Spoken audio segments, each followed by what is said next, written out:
Avrie Howard here with Damon Benning for our weekly preview. We'll talk about this weekend's matchup at UCLA. But before we do so, we'll talk about the matchup against the other team from Southern Cal. Last weekend, Nebraska fell just short 21-17 to USC. Obviously, a lot of things to touch on in that game. But, Damon, how would you summarize that game? I think opportunity lost, right? But opportunity gained. So it's twofold. And it would be easy to kind of just rest in the middle, but I think it's exactly that. You had every opportunity to win that football game, even though the odds were literally stacked against you. You lose your starting quarterback and your starting tackle in consecutive offensive plays, right? So you had the interception in between. Having said that, I do think the competitors, like the players and the coaches, feel like, you know what? We still had every opportunity to win that football game, regardless of what went on. And I think that's how you want to look at it. Yeah. Or you want to be realistic and say, hey, you know what? We've allowed ourselves to think what if we did have our starting quarterback who was prepared to play against USC versus, you know what? We hung in there with some timely stops and this, that, and the third without our starting quarterback. I think the balance and reconciling those emotions will actually kind of be the key as they go to Pasadena. Yeah, and we'll get to it so we can move forward. And I know you feel pretty passionate about the way Dylan got injured, and rightfully so. And although, Rule and all the coordinators gave credit to the team for continuing to fight in that game, why do you think things could have ended a tad bit differently if Dylan was in that game in that moment? So I think the offense is moving. You're on the, 29, 30-yard line. It's first down. You're assuming you get points in some capacity. I'm just telling you how the offense thinks, right? You're in a rhythm, and you get a chance to go up potentially 17, but for sure you're thinking 11, which makes that a two-score game. So that's just the way that the game was playing out, right? It doesn't take too much, or you don't have to be a homer or drink the Kool-Aid or be super myopic to think that you have the football inside the 30 with a chance to go up 2, if not 3 scores. So I think it's easy to arrive at the conclusion, right, if our guy's playing, then we will continue as is, given that this is how almost 2/3 of the game had gone up to that point. So I think that's why they feel the way they do about if Dylan had finished that game. Yeah, well, you already kind of mentioned there was a few big stops in this game that gave this team some momentum. Why do you think, we heard Coach Rule say he thought some of his defensive players played some of their best football. Why do you think as a collective the Blackshirts were able to slow down one of the best offenses through parts of this game? I think intentionality. And it's so understated where we look at game plans, or we look at we don't really look at game plans. Let me start with we look at statistics. We look at what we see versus what the statistics say, and then we pit it against what we actually want. Well, I want Team X to play like this, and if they're playing well, it looks like this. We seldom ask ourselves real time as media or fans, hey, what was the actual game plan? Like the next time you hear somebody ask that question based on the results that they see statistically will be the first time. In my opinion, you just don't hear it a ton. So we assume, oh man, 200 yards rushing, and we couldn't stop the run, and this, that, and the other. And while all those may be true, and you never want to give up 200 yards rushing, and you certainly don't want Maeva to get busy with his legs. What was the game plan? Right? So if you heard Butler say, hey, listen, you know what? We want to limit explosives via the air. We want to neutralize their passing game. We want to force them into being one-dimensional. We want to force them into at least their average in terms of yards gained on the ground, but not give them the best of both worlds. Would that plane have landed differently in our heads as a fan base? Maybe. But that's exactly what happened. If he said, hey, you know what our goal was? We want to limit explosives on the ground. We don't want to let them throw it over our heads. We want to hold them to half their points per game. Would that have been okay? Or better this, hey, we know they haven't been good on the road. There are huge splits when they're home and on the road. We're going to hold them to 8 points under their average of even when we think they're bad on the road.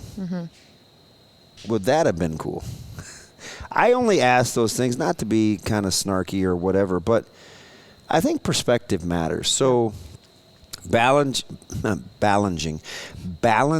that competitiveness and knowing you still need to get better versus partly achieving your desired outcome schematically is important. Yeah. Because you still want your guys, whether it's offense or defense, to be better and to get better and to not be satisfied.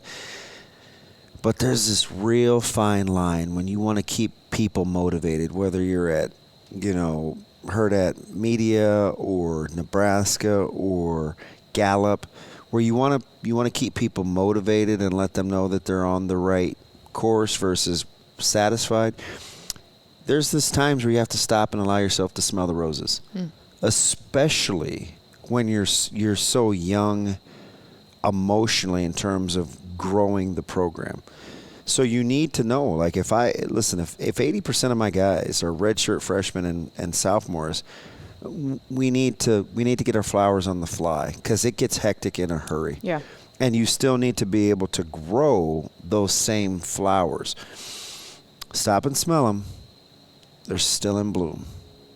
Stop and smell them, but they're still in bloom. If you can navigate that as a coaching staff or a CEO or a life coach, you can start to see progress. And I think for this team, you have to be able to do both and play in both worlds. You can talk about losing your starting left tackle and how you were able to slide guys, move guys around, and flip sides. And in the second half of that game, if I'm Coach Raiola, well, nobody really complained about the offensive line and pass protection. But still know you need to get better, 100%. right? You're not a finished product, but you need to stop and smell them, but know that they're still growing. Yeah. So, the dichotomy of how both those worlds have to coexist, I think, is fascinating, and that's why I'm looking forward to Pasadena. Well, I want to talk about one of those players that was mentioned this week. He's been a player that you know pretty well, local talent, Donovan Jones. Had his first career interception last week, 2 games ago, had a pretty solid game this past weekend. How have you seen him, being, one of those players in progress, go from a local product here, adjusting from the high school level, to how he's adjusted to this level at Nebraska and how he's stepped up week to week? Yeah, so I think he's fascinating. So I've watched him since our kids went to school together. They're roommates. Yeah, right. They were our neighbors. So I've seen him very young, and he was a late bloomer. And I remember when Nebraska offered, it was his first Division I offer, and people were like, what's going on? And then, we do our rankings in the media and Super 6, and he was my dark horse of this class, like the sleeper of the class. And it stems from 2 things. He's got really, really good competitive stamina, and he's just getting started. He did a lot of different things when he was younger. He's never really zeroed in on one particular skill set. So as he gets older, and you kind of zero and drill down on what he brings to the table, he's only going to be better. Number 2 is the competitive stamina. He's relentless, so he likes to compete. So he can come off a game. Well, it's actually twofold. It's getting the black shirt early and not being satisfied. It's going through some lulls where you were targeted intentionally for a handful of weeks. Minnesota took advantage of some things. Some teams went at you intentionally. Yeah. And to know that, people may say I'm this. I'm not taking time to stop and smell the roses. I know that people are coming at me, and I need to continue to evolve and get better. And then to see him answer the dinner bell as he continues to come out of the back end, I think are pretty impressive. And I think for a lot of those guys that are learning how to handle success and failures, he's a pretty interesting case study because he got moved. Like if you gave him some truth serum, he was going to get moved in the spring. They weren't enamored with how he was playing at corner. They thought they had some young guys. They said, hey, let's try to move him back to safety. Well, he didn't really like safety, even though he looks like a safety. 2-way go, a lot of thinking. I want to put him back to the boundary. I don't. So even before the injuries early, he was moving back to corner. He handled that. Nobody's nobody knows a thing, right? He just transitions. Yeah. So it started then, right? When I watch his growth, I just think the fact that he's growing in his own skin and he's got really good competitive stamina are the two keys there. Yeah, well, let's shift our focus from, what happened to USC and how it can translate come this weekend. And it's undeniable that Coach Rule is only going to allow an attitude of positivity and excitement for what this team's rallying around this weekend. We heard Coach Rule say, hey, I'm not only challenging my team, but I'm challenging my staff. How good are you really when you're thrown into this opportunity? I mean, you're very comfortable understanding what it's like to rally around an injured player, the guy that steps in, right? What can that do for this team right now at this point of the season? So let's start at the top. So when Coach Rule says, okay, let's see how good I am, Matt. And he kind of goes third person. Or he says, okay, Dana, you're supposed to be good. Let's see how good you are. See, the team knows that. They see that, and they're like, oh, wow, he's not assuming anything. He knows he's got to be on his game too. So in return, that means as a player, well, the least you could do is follow their lead because that's how the culture has been set anyway. It's we start with model behavior. We try to hop on board. And you're right. I've seen it happen a multitude of ways, whether it's at the high school level or the collegiate level. Steve Berline replaced Kerry Collins in Charlotte at the professional level. But I'll go back to the easiest one, which is, rallying around Tommy Frazier being hurt, Brooke Behringer having the broken ribs, and Matt Turman having to start. And almost to a man, everybody said, okay, what can I do different so I'm not the reason that we can't get our goals accomplished? And I'll pick one that's kind of off the radar because it's easy to talk about the Ed Stewarts or the Zach Wiegerts or guys like that. I'm going to take a guy, Jeff Makovica, who wasn't even really he wasn't our starting fullback. We used him in some packages because he was a smaller converted running back that really gave you some punch in the fullback run game. But Corey Schlesinger was obviously the man. So Jeff's pretty banged up, and he's not feeling good. He's got this weird thing going on with his elbow, and his groin was bad. He had the bad ankle. He just played so hard because we used him on special teams too. And I just remember watching him during that week of preparation going to Manhattan. We knew we were going to be pretty run heavy. And he didn't want to let not only his team down, but Turman down. He didn't want to let Corey Schlesinger down, where he was supposed to be a guy that could spell Corey in some running situations because that's kind of how they complemented each other. And Jeff didn't feel very good physically, but he just kept laying it on the line that week during practice. Like he just wasn't, even though he was the guy next to the guy, away from all the guys, he wasn't going to be the reason for the treason, right? So Lawrence had the really bad thumb, Phillips.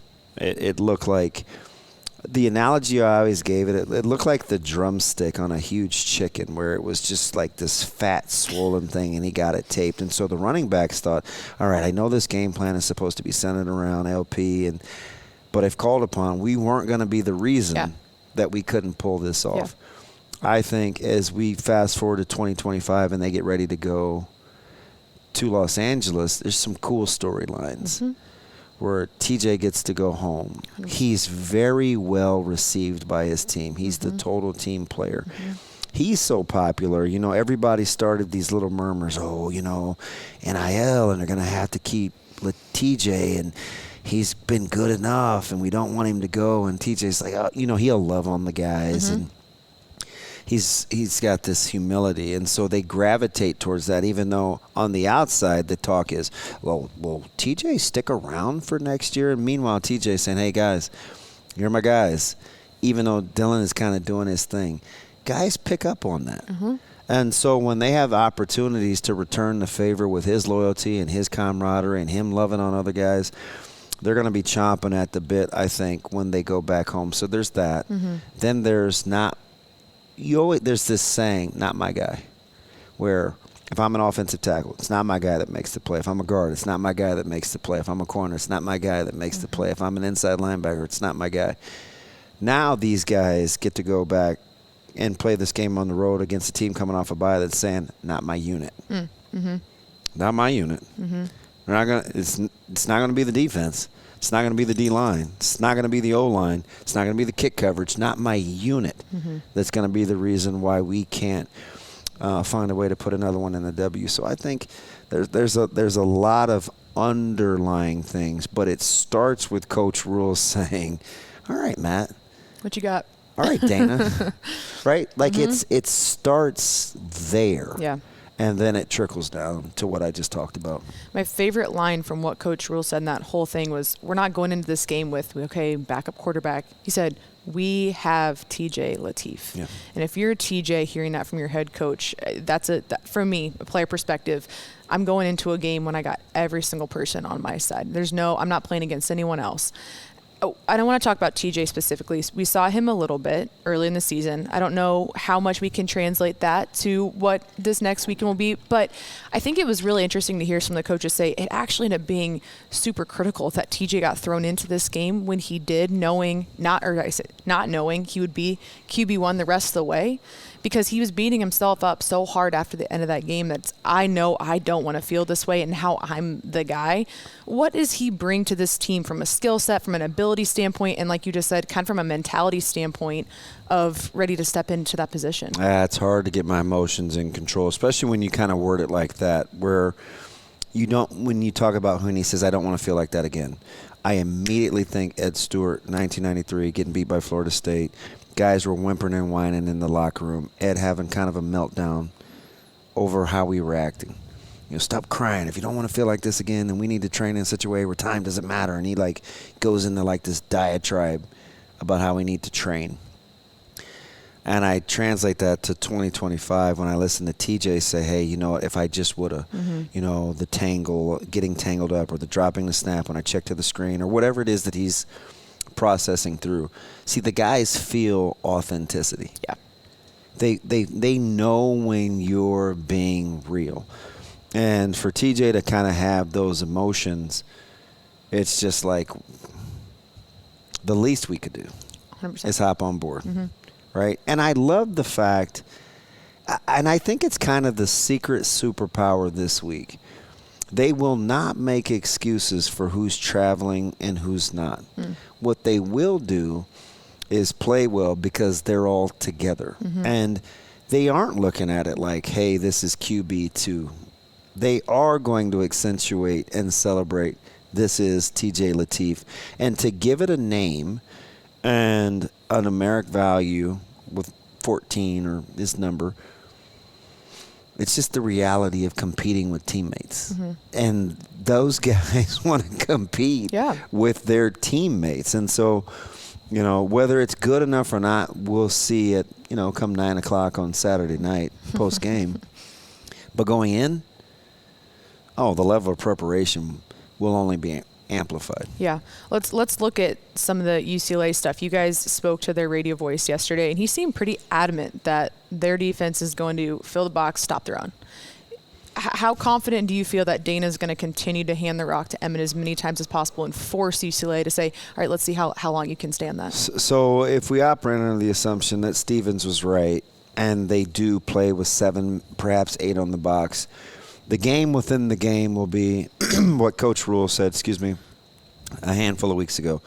Who are we capable of being and who we need to be versus who we want to be? So Coach Holgorsen will have to think to himself, ooh, there's some eye candy out there. They're one-on-ones. Yeah. Our wide receivers are pretty good. I'm tempted versus what's the game plan and who are we capable of being on the road? So self-control will be at a premium. And I think for Coach Holgorsen, he'll be redialed and refocused. Because you know what we're not talking about? I haven't said this anywhere else but here. You know what we're not talking about? There's zero pressure on Coach Holgorsen to do anything 5-star Dylan Raiola related. There is no, well, it needs to look like this. This is who people think he is. Or he's been like this. I need to show that he's this. There is none of that subconscious game within the game. I need to turn the game over to him because he's really good in these situations, or this is what. There's none of that. This is bare bones. I get to get into a guy and start all over with my philosophy on what I think his skill sets are, and it's a blank slate.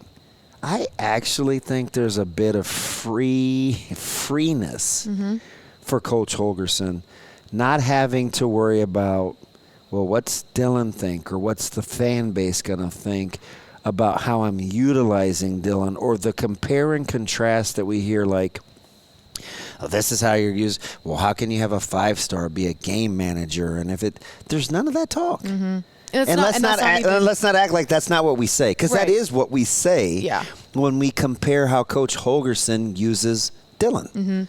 There is no pressure, and I do believe it's a pressure, but there's none of that goes with this game plan. They're just free to be them. And I actually think I'm pretty excited about that. Yeah, and I think it's interesting you bring that point, because it's not even a Dylan-related conversation necessarily. It's not, oh, well, because Dylan's not there, there's not this pressure. It's more about, I have the opportunity with this other talented quarterback that we have the privilege of having within this program as the QB2. And what's everything been pit against? It's the statistical data versus what Dylan is supposed to be. Like, let's be honest. Like, we compare and contrast Coach Holgorsen's prowess versus his history and having a 5-star. That's how we set our expectations. Well, it should be like this, or they should do this, or I don't know why you don't have Dylan do this. There's none of that. We don't know enough to have that frame of reference with Lateef. So I think it's got to be freeing. To just be me. Free to be me. Let's just see what it is.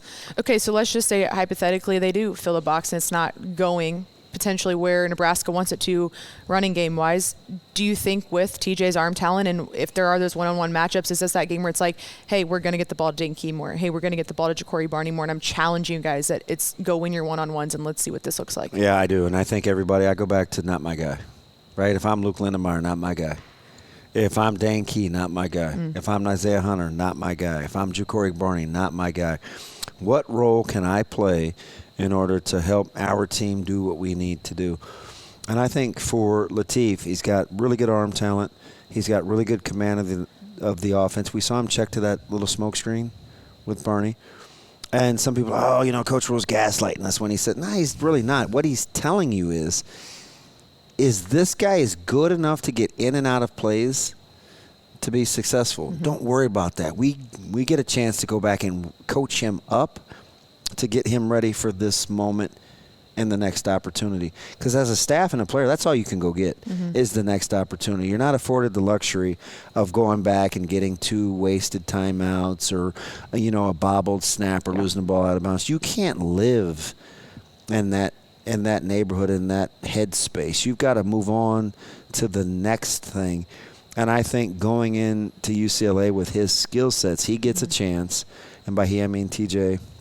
And he is in Coach Holgorsen, and he is in Luke Lindemeyer, and he is in Dane Key. They get a chance to move in to a new headspace when they head to the Rose Bowl. Yeah, well, as exciting as everyone is, it sounds like, to see what this offense looks like, it is also going to come down to how Nebraska's defense can slow down UCLA's offense. And once again, it's another athletic, mobile quarterback.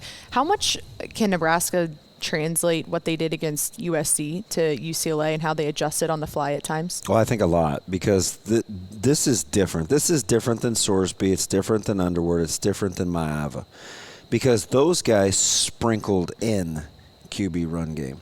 When you watch UCLA, their rush offense is QB run game. So I think the preparation for it is different. You're not Sorsby and Underwood and Maava. It was contingency.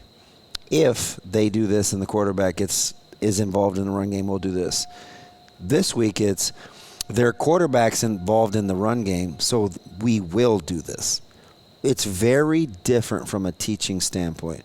Now, all bets are off. If you know and you've made a living taking away team strengths and making them do something else, and you still get beat with allowing them to do their strengths, that's a whole different conversation heading into the bye next week. What I'm fascinated by and what I'm excited by, as Coach Butler has kind of proven in this defensive staff, is they will try to take away at least one thing from you and make you one-dimensional. We've seen it. Yeah. Like, that's not – I mean, Underwood couldn't throw the ball. Yep. Sorsby struggled to throw it. Childs struggled. Childs struggled to throw it. Maeva, SC could run it, but Maeva couldn't throw it. Yeah. With UCLA being kind of last in yards per attempt via the air, last in explosive plays via the air, and not giving or producing a ton of chunk plays via the air, will the strength that Nebraska wants to take away be QB run game? If it is, it gets fascinating in a hurry. Yeah. Well, how much of a weak spot do you think UCLA's special teams is or can be that allows Nebraska to find a boost? I mean, teams have gotten smarter. They're not going to give Kenneth and Jacoria all this ground to go take over. But what other parts of special teams can give Nebraska a boost this Saturday? Well, I think they got to punt it better. There were a couple key spots last week where Nebraska had a chance to pin SC deeper than just inside the 20, or a ball being spotted at the 28, where I think Archie and that punt team will kind of embrace. You hit the upright on a field goal attempt, which drew the ire and allowed how a resetting of the clock or an arguing about an offensive lineman or whatever the hand-wringing consternation was over the 2 timeouts. Yeah. Like, you get a chance to go rectify that. But, UCLA has a marker on a dry erase board too coming off a bye week, so you expect them to continue to grow in that area as well. Nebraska has to continue to make special teams a strength. In my opinion, it was not a week ago at home, so I think those guys kind of flying under the radar, the one unit that we expect to play at a high level that needs to bounce back from a week ago. Yeah. Last thing I'll ask you here. What did you make of Coach Rule's opening statement this week? What did you take away from that? So I think he was talking to his team, right? And some of that is setting the expectation for kind of the stopping and smelling of the roses, but he never passes up the opportunity for a learning moment through crisis. And I think he felt like this could potentially be a crossroads or a crisis moment, given what's going on with Dylan. And so I didn't mind the large backdrop. It was the longest answer he gave. It was 5 minutes. I think everything else was pretty much football related, and it wasn't even his longest press conference. He's had longer in which he spoke. So I felt like in the first 5 minutes he's delivering a message of what's going to be. And I'll relate it a little bit to where we've been, but this is the goal. Stay right here. I didn't mind that 5 minutes at all. Last thing, the thing you're most excited to watch from TJ Lateef and what he brings to this offense and just this team from an energy standpoint on Saturday. I just want to see him attack the moment. I love it as a coach and somebody that has mixed emotions about being in the Rose Bowl and UCLA and in Pasadena. I want to see a young guy. I'm cheering for him like crazy to see a young guy embrace the moment with his first start as a young guy that had his first start, first start on the road, I should say, in Pasadena. I want to see him attack the moment, man. I'm cheering for him. Yeah, well, we'll see what that looks like on Saturday when TJ Lateef gets his first collegiate start at the Rose Bowl back in his home state in California when the Huskers take on UCLA.